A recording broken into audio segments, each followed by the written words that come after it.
बिस्मिल्लाहिर्रहमानिर्रहीम। अस्सलाम वालेकुम नाज़रीन, प्रोग्राम खबर की खबर के साथ मैं हूं आपका मेज़बान डॉक्टर बुलंद इकबाल। नाज़रीन, आज सबसे पहले हम बात करना चाहेंगे कौमी असम्बली के हवाले से, और आपको बताते चलें कि कौमी असम्बली में अपोजिशन और हुकूमत में अब सीज़ फायर हो गया है। यानी जो कुछ 3 दिन तक होता रहा, जिस तरह असम्बली में मुख्तलिफ चीज़ें चलती रहीं, कभी बजट की कॉपियाँ फेंकी गईं, कभी सैनिटाइज़र की बोतलें फेंकी गईं, कभी हुकूमती अरकान की जानिब से हूटिंग का सिलसिला जारी रहा, कभी अपोजिशन की जानिब से जो है ये तमाम चीज़ें जारी रहीं। बहरहाल पूरी दुनिया में जो इमेज गया वो हमारे पार्लियामेंटेरियंस का कुछ अच्छा नहीं गया। बहरहाल आज एक खुशाइन बात हुई कि हुकूमत और अपोजिशन के दरमियान ये सीज़ फायर हो गया है, मुश्तरका प्रेस कॉन्फ्रेंस भी हो गई और आज शहबाज शरीफ की जानिब से तकरीर भी की गई। अब ये लगता है कि शायद बजट आसानी से पास हो जाए। बहरहाल नाज़रीन, इस मौजू और दूसरे मौजूआत पर बात करने के लिए इस वक्त हमारे साथ ऑनलाइन मौजूद हैं, रहनुमा हैं पाकिस्तान पीपल्स पार्टी के और MNA हैं यानी मेंबर नेशनल असम्बली हैं, कादिर खान मंदोखेल साहब। अस्सलाम वालेकुम सर, खुश आमदीद कहते हैं आपको प्रोग्राम खबर की खबर में। सर क्या कहेंगे, यानी जो कुछ असम्बली में हुआ है और जिस तरीके से क्लिपिंग्स वायरल हुई, सोशल मीडिया पे तमाम चीज़ें चली, इंटरनेशनल मीडिया पे भी चली, क्या समझते हैं सर, क्या हुकूमत को प्रोवोक किया गया था जिसकी वजह से ये चीज़ें हुई, या पहले से ये एक्सपेक्टेड था कि बजट तकरीर में एक रिवायत बनी हुई है कि यानी गो हुकूमत गो के नारे तो लगते ही हैं लेकिन उससे कहीं ज़्यादा हो गया, क्या कहते हैं? देखिए, ये पाकिस्तान की क्या दुनिया की पहली हुकूमत है जो अपोजिशन के खिलाफ एहतजाज कर रही है। एक बजट पेश होता है, उस बजट के ऊपर अपोजिशन तनकीद भी करती है, नाराबाजी भी करती है, गो के नारे भी लगाते हैं और तजावीज़ भी देते हैं। तो हुकूमत का काम, हुकूमत का जो ना वो एक फलदार दरख्त की तरह इसका पोजीशन है, उनको झुकना पड़ता है। अब अपोजिशन जारी बात है, तल्ख बातें भी करेगी, तनकीद भी करेगी, तो इन सब चीज़ों को बर्दाश्त करना चाहिए और करने के बाद फिर अपोजिशन की बेंचेस से तजावीज़ देना चाहिए और उस बजट में डालने के लिए। तो ये एक मुतफ़क़ा तो नहीं, अगर आप अक्सरियती कहो, या कम से कम ये कि आपने मुखालिफ की बात तो सुनिए। अगर आप मुखालिफ का अपोजिशन की बात ही सुनने को तैयार नहीं है तो फिर आपको इसको असम्बली में पेश करने की क्या जरूरत है। वैसी ऑर्डिनेंस फैक्ट्री ऐवान सदर में मौजूद है, तो वहां से आप ये भी ऑर्डिनेंस के जरिए बजट जो ना वो अनाउंस कर देते तो मामला ही खत्म हो जाता। और फिर गाली गलोच, जिस तरह तूफानी बदतमीजी और बात हो रही है मगरिब की और करते मशरिक की, शहबाज शरीफ साहब की तकरीर में, और फिर जिस तरह बिलावल भुट्टो साहब को उन्होंने तनकीद का निशाना दिया, भाई हमने क्या किया, हम तो अभी बैठे हैं, हमारी तो बारी नहीं आई। उसके बाद से फिर खवातीन जो इनके MNA थे, जिस तरह वो नारे लगा रहे थे, जिस तरह वो मास्क के नीचे या मास्क के उठा के उन्होंने जो सीटियां बजा रहे थे, ऐसी गली मोहल्लों के बच्चे भी नहीं जा जाते हैं। और फिर उसके बाद मुराद सईद साहब जो इनके वजीर है और माशाल्लाह उसको प्रमोट करके पहले वजीर मुमलकत किया, वो पार्टी वजीर बना दी है, वो कर, और जिस तरह किताबें यानी जो बजट बुक है वो शहबाज शरीफ साहब को निशाना बना बना के और नीचे से और जो सरोकार मुझे थे उनको किताबें पकड़ा के और मार रहे थे।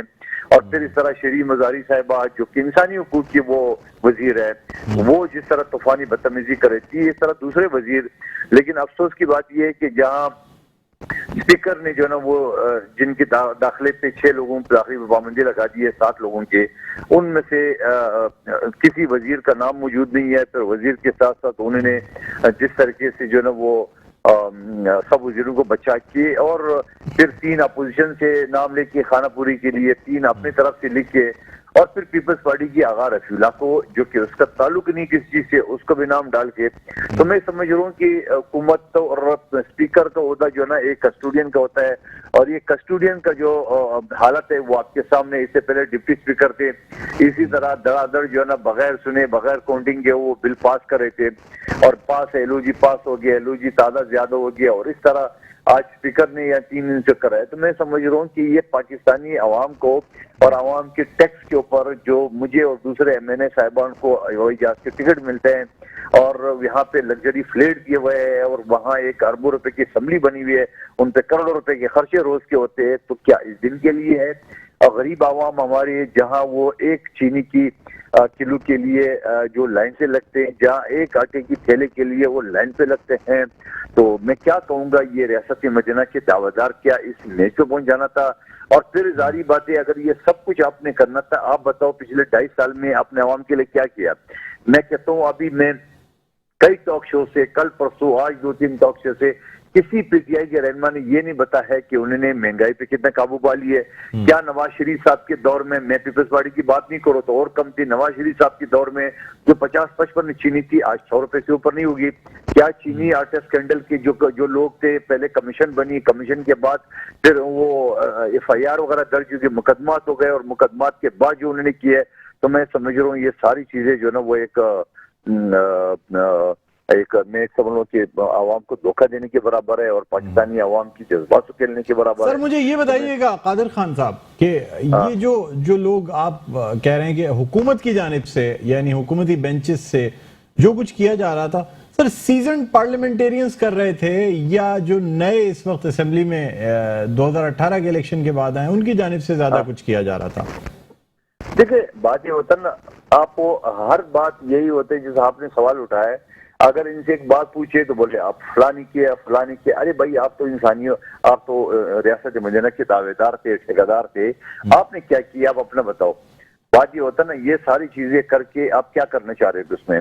तो सवाल ये है कि ये जो 126 दिन का धरना था और ये इसके हवाले से जो मुख्तलिफ 3 महीने के अंदर मईशत हम ये बढ़ा देंगे वो बढ़ा देंगे, उसके लिए क्या किया उन्होंने, तो मैं समझिए सारी चीजें उनके सामने आ गई।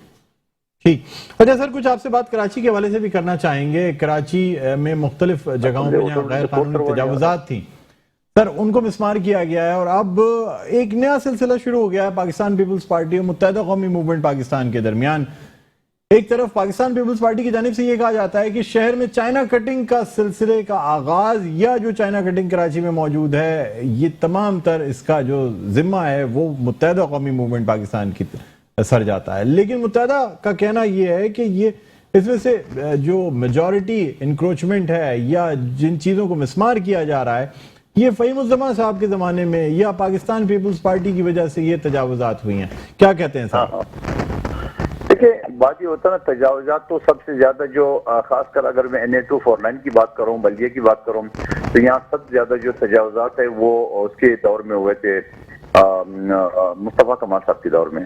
और आपको याद हो ये जो कानून आया था इलीगल डिस्पोजिशन 2005 का, तो ये जनरल मुशर्रफ की हुकूमत थी, यानी तो उस वक्त भी ये कब्जे हो रहे थे, उस वजह से कानून भी आ गया था उस हवाले से।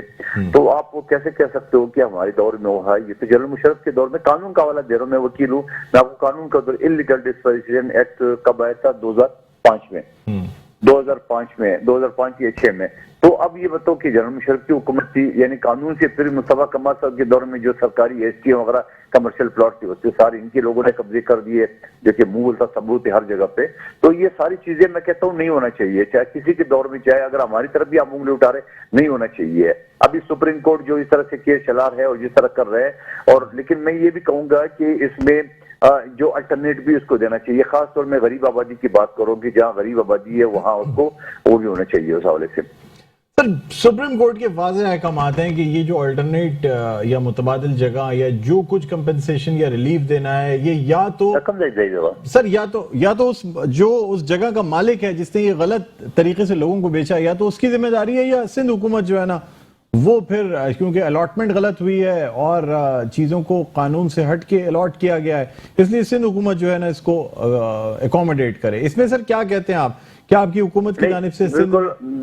बिल्कुल अकोमोडेट करना चाहिए सिंध हुकूमत को, और मैं तो खुद कहता हूँ बिल्कुल अकोमोडेट करना चाहिए। जो गरीब लोग हैं जिन्होंने किसी के धोखे में आके और मकानात लिए है, मकानात खरीदे हैं और बनाए अपने जमा पूंजी लगा के, तो उस हवाले से सबसे पहले मैं ये कहूँगा कि अकोमोडेट करना चाहिए। अकोमोडेट के साथ साथ जिन माफिया ने इन गरीबों को लूटा है और इनसे पैसे लेके और इस तरह मकानात बेचे, उनके खिलाफ भी कार्रवाई होनी चाहिए।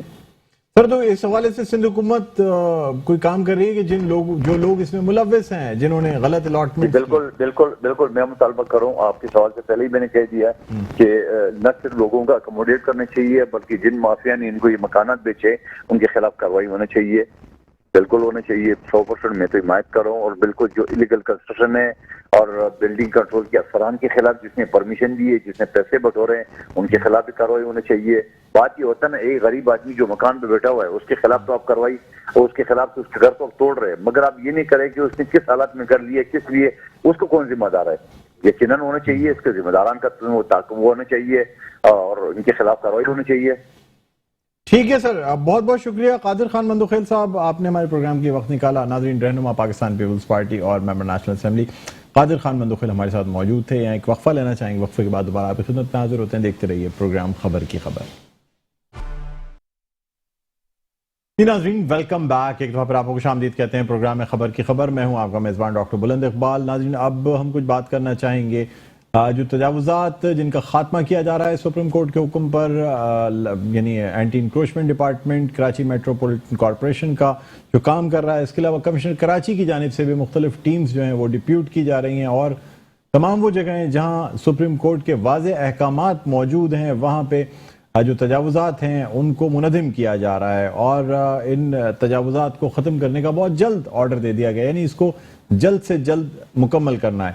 साथ ही साथ आपको ये भी बताते चलें कि जो मुख्तलिफ ये जगहें हैं जहाँ पे लोग मौजूद थे, जिनका कारोबार था, जिनकी रिहाइश थी, उनकी जानिब से अब आवाज़ भी उठाई जा रही है और मुतासरीन जो है उनका ये कहना है कि चूँकि उन्होंने महंगी कीमतों में ये जगहें ख़रीदी थी, उनको ये इस बात का इल्म नहीं था कि ये जगहें जो हैं गैर कानूनी तौर पे इस तरीके से ये तमाम चीज़ें तामीर की गई थी, लिहाजा उनका कसूर नहीं है। आज इसी हवाले से एक प्रेस कॉन्फ्रेंस की गई जमात इस्लामी की जानिब से और अमीर जमात इस्लामी कराची हाफिज नईम का ये कहना था कि जिन लोगों को बेदखल किया जा रहा है उनको मुतबादिल जगह भी देनी चाहिए। बहरहाल नाज़रीन, इस हवाले से हम बात करना चाहेंगे। इस वक्त हमारे साथ ऑनलाइन मौजूद हैं रहनुमा हैं जमात इस्लामी के जनाब डॉक्टर उसामा रजी साहब। अस्सलाम वालेकुम सर, खुशामदीद कहते हैं आपको प्रोग्राम खबर की खबर में। बहुत शुक्रिया साहब। जी सर, क्या कहते हैं, ये जो जाहिर सी बात है सुप्रीम कोर्ट के अहकामात हैं और उसकी तामील के लिए इस वक्त तमाम इदारे जो हैं भारी मशीनरियाँ लगी हुई हैं, तमाम इदारे लगे हुए हैं जो इस एंटी इंक्रोचमेंट से रिलेटेड हैं और जल्द अज जल्द उन तमाम जगहों को जो कि नाजायज़ तजावुज़ात हैं उनको ख़त्म किया जा रहा है। आप क्या कहते हैं सर, आपकी पार्टी का क्या मौक़िफ़ है इस हवाले से? जी देखिए डॉक्टर साहब, ये पूरा शहर कराची तजावुजात का एक जंगल बन गया है और इसमें बिलाशुबा चीफ जस्टिस ने जो इक़दाम किए हैं कराची के हवाले से एक मज़बूत सोच का इजहार किया, हम उसे बुनियादी तौर पे वेलकम करते हैं। लेकिन मसला ये है कि जो तजावुजात का एक पूरा सिलसिला यहाँ खास तौर पे पिछले 30-35 सालों में हुआ है, उसके वो खुद ब खुद नहीं हो गया है। वो ऐसा नहीं है कि नदी नालों के किनारे किसी ने झोंपड़ी डाल के जो है वो तजावुजात कायम कर लिए हैं। यहाँ पे 20-20, 25-25 मंजिलें इमारतें तामीर हुई हैं और कई सालों में एक बिल्डिंग तामीर हुई है और उसके लिए तमाम कानूनी गैर कानूनी कामों को कानूनी शक्ल दी गई है और उसके छोटे और बड़े जिम्मेदारान मौजूद हैं। आपको ये बात याद होगी, समा टीवी पे इस शहरी इदारे के एक साबिक सरबराह ने एक बहुत ही अहम नाम लेकर कहा कि हम जब लोग समझते हैं कि शायद केएमसी और केडीए के लोगों ने तजावुजात के अंदर कोई करप्शन की है, उन्होंने इस मुल्क के एक बहुत बड़े जिम्मेदार का नाम लेते हुए ये बात कही कि हम जब वहां तजावुजात खत्म करने के लिए गए तो वहां रेंजर्स की एक पूरी सफ मौजूद थी और वो इस तरह के लोगों को जो है वो कब्जा फराहम कर रही थी और उसने एक सरकारी इदारे को वहां पे काम और इक़दाम नहीं करने दिए। इसलिए ये जो पूरा अमल है इसमें सुप्रीम कोर्ट से हमारी जो दरख्वास्त है वो ये है कि वो एक अच्छे काम को इस अंदाज से ना करें कि वो शहर की बदनुमाई पे एक और बदनुमा दाग के इजाफा बन जाए, बल्कि इस सिलसिले में जो पहले कदम पे उन्हें जो चीज करनी चाहिए वो ये कि इसके जितने जिम्मेदारान हैं उनमें से जितने दस्तयाब हैं उन सबको आइडेंटिफाई करके जो इस वक्त इस मुल्क में मौजूद हैं उनकी निशानदेही करके उनको कानून के शिकंजे में लिया जाए, चाहे वो जितने बड़े हों। और अगर चीफ जस्टिस ये काम करेंगे तो फिर उसके नतीजे में शहरियों में एक एतमाद पैदा होगा। ये पहली चीज है। दूसरा कदम यह है कि जो लोग इस हवाले से मुतासिर हुए हैं, मुतासिरीन में शामिल हैं, जिनको लूटा गया है, जिनके मालो असबाब को, जिनकी जेबों को खाली कराया गया है, जिनको धोखाधड़ी के जरिए जगहें फराहम की गई हैं, जिनको जाली कागजात के जरिए, जिनको जाली परमिशंस के जरिए, जिनको जाली लीज के जरिए ये इमारतें और ये मंजिलें फरोख्त की गई हैं, उनकी कंपनसेशन का इंतजाम होना चाहिए। देखिए ये काम बगैर सरकारी सरपरस्ती के नहीं हो सकता। पहले जो लोग यहाँ पे लूटमार कर रहे थे, अब उनकी जगह ताजादम लूटमार करने वाले आ गए हैं। उसामा भाई, आपसे जानना चाहूंगा सर, मुझे ये बताएं कि आप क्या कहते हैं, कौन जिम्मेदार है, पाकिस्तान पीपल्स पार्टी या मुत्तहिदा कौमी मूवमेंट? मैं ये कह रहा हूँ कि ये जितनी भी हुकूमती पार्टियां रही हैं, देखिए मैं यही आपसे अर्ज कर रहा था कि पहले कराची बिल्डिंग कंट्रोल अथॉरिटी के नाम से ये काम हो रहा था, अब यहाँ पे वडेरे और जागीरदार आकर मुसल्लत हो गए हैं और यहाँ सिंध बिल्डिंग कंट्रोल अथॉरिटी कायम की गई है। क्यों कायम की गई है? यहाँ पे तो इख्तियारात और निचली सतह पे मुंतकिल होने चाहिए थे, आप ऊपर उसको क्यों उचक रहे हैं? आप कराची जैसे एक बैनुल-अक़वामी शहर की अथॉरिटी को अपने पास ले रहे हैं और आप कौमी सतह पे खड़े होकर ये कहते हैं कि सूबाई खुद मुख्तारी होनी चाहिए, इख्तियारात अवाम तक मुंतकिल होने चाहिए। ये कैसी मुनाफिकत है? ये कैसी दोरंगी है? ये दोरंगी और मुनाफिकत माल बटोरने के लिए है, अपनी तजोरियों को भरने के लिए है। इसलिए मैं ये बात कह रहा हूं कि चीफ जस्टिस को इसके जिम्मेदारान के ऊपर हाथ डालना चाहिए और इसके जितने पहलू हैं इस मसले के ये एक गोजर की तरह है जिसके दसियों पांव हैं जो जिस्म के अंदर गड़े हुए हैं, उनमें से एक टांग तोड़ने से ये गोजर यहाँ से खून चूसना नहीं छोड़ेगा। बकिया जो 7-8 टांगे हैं जिसमें सरकारी हुक्काम शामिल है, नजर आने वाले, ना नजर आने वाले, इस तरह के तमाम लोगों को जो है वो कानून की गिरफ्त में लेना चाहिए, तब ये मसला हल होगा और मुतासरीन की दादरसी होनी चाहिए। देखिए लोग तो पहले ही मरे हुए हैं, लोगों की कमर टूटी हुई है, उसके बावजूद ये शहर कराची को इतना चला रहे हैं कि अभी जो परसों बजट पेश हुआ है उस बजट में 94% हिस्सा कराची का है। डॉक्टर साहब आप तसव्वुर कर सकते हैं 94% एक शहर दे रहा है, एक शहर, और उसके बाद बकिया जो परसेंटेज है उसमें भी हैदराबाद शामिल है, उसमें मीरपुर शामिल है, उसमें सक्खर शामिल है। लिहाजा ये देखिए बकिया, इसका मतलब है इस 72 आप तो कह रहे हैं कि यहाँ पे इस 70-74 सालों में सिंध का जो बकिया इलाका है, क्या वो इस काबिल भी उसके जिम्मेदारान ने नहीं किया कि वो इस बजट का 50% ही शेयर कर लेते, 20% शेयर कर लेते, 5% शेयर कर लेते। ये तो 5% शेयर करने के काबिल भी इन्होंने इन शहरों को नहीं छोड़ा है, जिससे पता चलता है कि अवाम की कितनी बदतरीन सूरत हाल होगी इन इलाकों के अंदर। इससे पता चलता है कि अवाम जानवरों से ज्यादा बदतर जिंदगी गुजार रहे हैं। जानवरों का शेयर भी हमारे इस मुल्क की बजट में किसी न किसी परसेंटेज के ऊपर होगा। जो गाय है, जो बकरियां हैं, जो मुर्गियां हैं, इनका भी कुछ शेयर होगा। इंसानों का, इस देही इलाकों में रहने वाले इंसानों को इस बदतरीन मुकाम पे इन जागीरदारों ने पहुंचा दिया है कि आज वो इस सूबे के बजट में 5% भी हिस्सा नहीं डाल सकते। आप सोचिए उनकी समाजी और मुआशी और सियासी जिंदगी कितनी ज्यादा पस्त, कितनी ज्यादा बदतरीन सतह के ऊपर पहुंची हुई होगी। इस पूरे जागीरदार तबके का सियासी सतह के ऊपर एहतसाब होना चाहिए, लेकिन सुप्रीम कोर्ट को कानूनी सतह के ऊपर, जो मैं आपसे अर्ज कर रहा हूं कि इसके जिम्मेदारान को कटहरे में लाना चाहिए, जो मुतासरीन है उनकी दादरसी होनी चाहिए, और इन सब से बढ़कर हाथी के पांव में सारे पांव होने चाहिए। जो मर्दमशुमारी को वफाकी हुकूमत ने नाजायज तरीके से मंजूर करके कराची की इस पूरी आबादी के ऊपर, इसके मुस्तकबिल के इंफ्रास्ट्रक्चर की तामीर के ऊपर जिस तरह से शफून मारा है, जिस तरह से इसके मुआशी शेयरिंग के ऊपर शफून मारा है, इसके ऊपर भी इनको सोमोटो एक्शन लेना चाहिए चीफ जस्टिस साहब को। तब ये देखिए सारे मसाइल आपस में जुड़े हुए हैं, इसलिए हमारा इनसे मुतालबा है, हम इसको वेलकम करते हैं। हमने ये भी ऐलान किया है कि हम सुप्रीम कोर्ट की हियरिंग में शहर कराची के 3.5 करोड़ शहरियों की जानिब से हम इसमें फरीक बनेंगे इंशाअल्लाह ताला, इस शहर की तर्जुमानी करेंगे। इसलिए कि बकिया जो लोग हैं वो अगर अदालत में फरीक बनने के लिए भी आएंगे तो वहीं पे उनको गिरफ्तारी, उनकी इंशाअल्लाह गिरफ्तारी होगी। इसलिए कि जितने पार्कों के ऊपर कब्जे हुए हैं ये सब MKM ने अपने इलाकों में किए हैं, पीपुल्स पार्टी वालों ने अपने इलाकों में किए हैं, ये सब इस लूट मार में शरीक हैं। ये सारी सरकारी इख्तियारात को अवाम दुश्मनी में और अपनी तजोरियों को भरने के लिए इस्तेमाल किया है। इनको बदतरीन सजा मिलनी चाहिए डॉक्टर साहब, इनको बदतरीन सजा मिलनी चाहिए। अच्छा सर, मतलब आप यानी ये फैसला कर लिया गया है कि आप कोर्टों का रुख करेंगे, अदालतों का रुख करेंगे और इन चीजों को चैलेंज करेंगे? नहीं, हम सियासी सतह के ऊपर तो स्ट्रीट पे मौजूद है ना।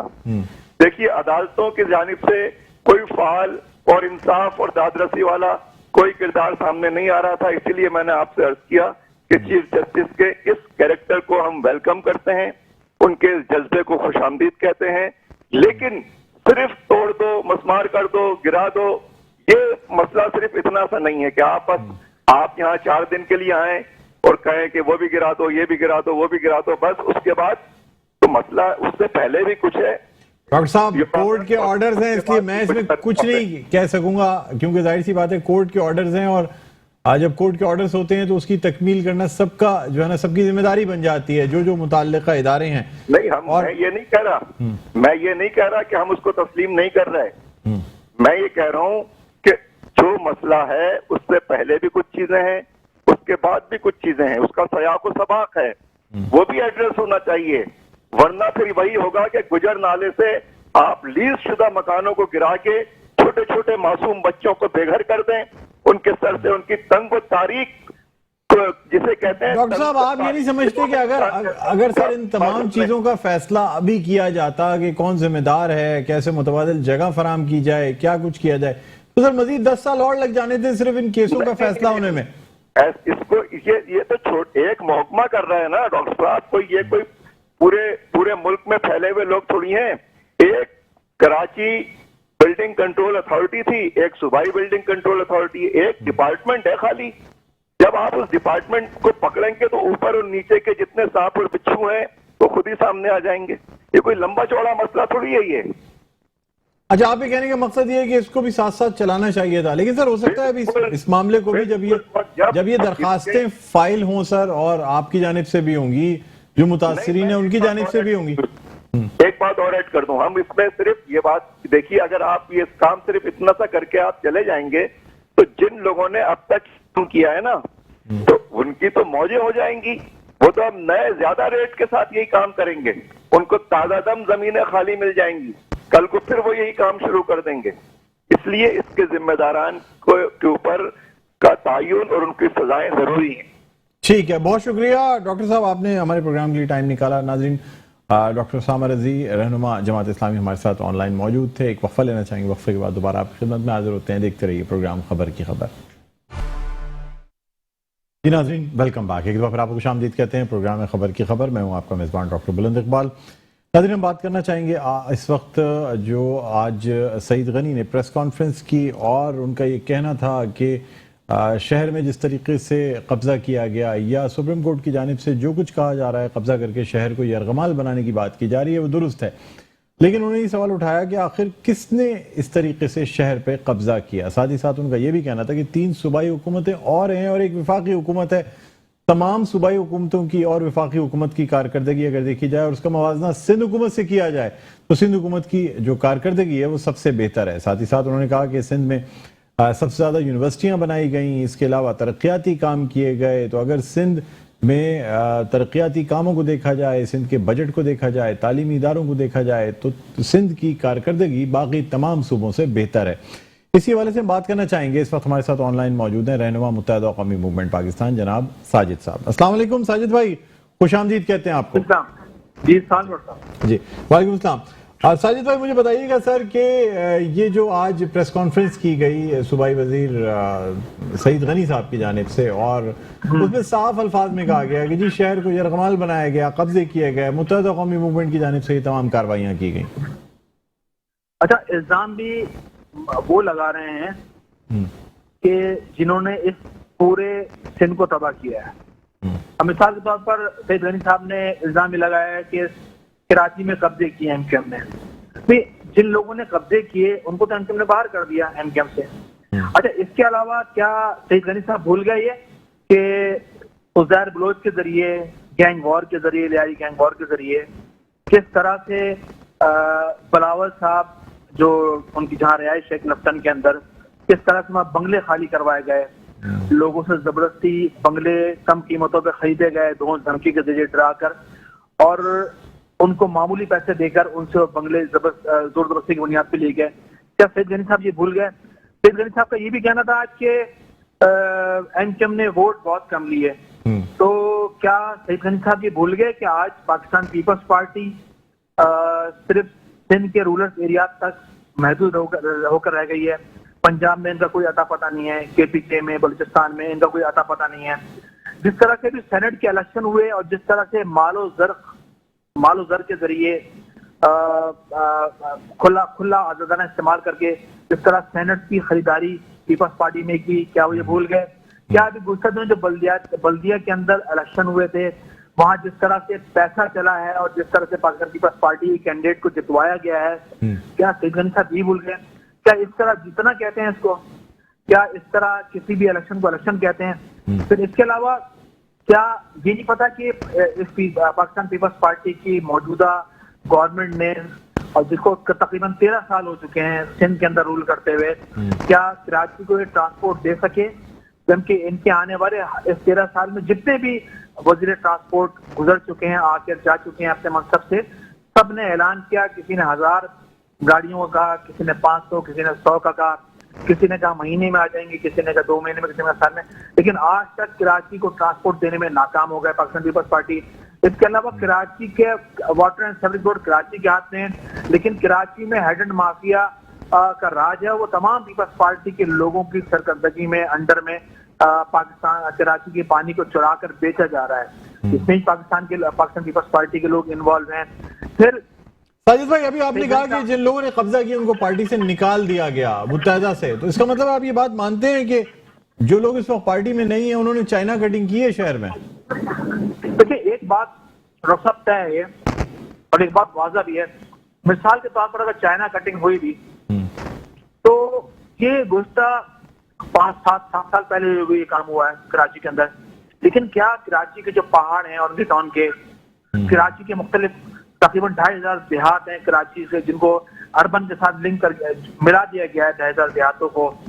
क्या जो अगर आप औरंगी टाउन चले जाएं तो इतनी जबरदस्त पहाड़ी इलाके हैं, पहाड़ी सिलसिला है, जहाँ के एक मिनी जंगल हम बना सकते थे। वहां पर बहुत सारे काम उन पहाड़ियों पर पॉजिटिव हो सकते हैं, जैसे कि इस्लामाबाद की पहाड़ियों पर एक घूमने फिरने का एक पूरा मौके मैसर किए गए लोगों को। तो क्या ये तो कराची में तकरीबन 30-35 साल से लोग काम कर रहे हैं। यानी साजिद भाई, आप चाह रहे हैं कि कटी पहाड़ी को दामनी को की तरह कोई चीज बना दी जाए या वहां पे कोई तफरीही मकाम बना दिया जाए? ये सब कुछ हो सकता था जी, ये सब कुछ हो सकता था कराची के लिए, लेकिन आज से तकरीबन आप देखें 35-40 साल से आज, बल्कि ज्यादा वक्त हो चुका होगा तकरीबन। सर, परवेज मुशर्रफ के दौर में जब पूरी पावर आपके पास थी, असल में जो जमात भी या पाकिस्तान पीपल्स पार्टी जो आपको तनकीद का निशाना बनाती है, सर मुझे ये बताएं मुबैना तौर पे क्या मुस्तफा कमाल के दौर में चाइना कटिंग की गई? लेकिन मेरे ख्याल में पाकिस्तान की तारीख का एक सुनहरी दौर वही था हमारे पास, मुस्तफा कमाल जब मेयर थे। बिल्कुल, मतलब पार्टी बेसिकली होती पार्टी है, शख्सियाती पार्टी सब कुछ करती है बेसिकली ना। लेकिन बहरहाल उस वक्त वो मेयर थे एमकेएम की जानिब से, एक टीम का हिस्सा थी, उनके साथ एक बहुत बड़ी टीम एमकेएम के साथ, एमकेएम की टीम ने उनके साथ बाकायदा तौर पर काम किया। लेकिन ये वो सुनहरी दौर था कराची वालों के लिए कि पाकिस्तान की 70-75 साल तारीख में अगर कभी फंडिंग हुई कराची के लिए तो वो परवेज मुशर्रफ साहब का दौर था, और फंडिंग हुई तो कराची में काम भी दिखा आपको। अब अगर कराची में फंडिंग की बात करें तो गुज़श्ता 72-74 सालों के दौरान तकरीबन आप देखने कराची को फंड में बिल्कुल खरीद। साजिद भाई, इसका मतलब है अगर फंडिंग की जा रही हो तो फिर चाइना कटिंग जायज हो जाती है? नहीं, एक बात और मैं कहूंगा, मिसाल के तौर पर एक ये भी बहुत ज्यादा आवाज उठी कि भाई कराची को कौमी धारे में शामिल किया जाए। अब तो 14 सीटें पीटीआई ने को दी गई या जीत गई उन्होंने, बहरहाल कौमी धारे में भी शामिल होने के बाद कराची की तकदीर नहीं बदली। इसका मतलब ये हो गया कि या तो कोई नेशनल पॉलिसी कराची के लिए बनाई हुई है, इस तरह इंटरनेशनल पॉलिसी पाकिस्तान के लिए कुछ बनी हुई है, तो वो नेशनल पॉलिसी भी कराची के लिए बनी हुई है कि भाई इनको इस हद तक रखना है, इनको कम गिनना है, अगर सेंसेस हो तो इनकी आबादी को कट करना है ताकि यहाँ की सीटें न बढ़े, यहाँ का सीएम ना आए, अगर यहाँ बल्दियाती नुमाइंदे आए तो उनको अख्तियार न दिया जाए, यहाँ पर इस शहर को ट्रांसपोर्ट, इनसे फंड लिया जाए, इनसे रेवेन्यू फुड जनरेट किया जाए, लेकिन इस शहर को ट्रांसपोर्ट न दिया है, इस शहर को अच्छे हॉस्पिटल न दी जाए। ये पाकिस्तान की तकरीबन 74-75 साल तारीख रही है, उसमें सिर्फ एक 74 साल तारीख में अगर उठा लें तो 4 साल सिर्फ परवेज मुशर्रफ के दौर के थे जो मिले, और जब मौका मिला तो एमसीएम ने काम भरपूर अंदाज में किया ठीक, और ठीक। दुनिया ने देखा कि कराची में काम हुआ। ठीक है, बहुत शुक्रिया साजिद भाई, आपने प्रोग्राम में हमारे लिए वक्त निकाला। नाज़रीन, साजिद अहमद, रहनुमा मुत्तहिदा कौमी मूवमेंट पाकिस्तान, हमारे साथ ऑनलाइन मौजूद थे।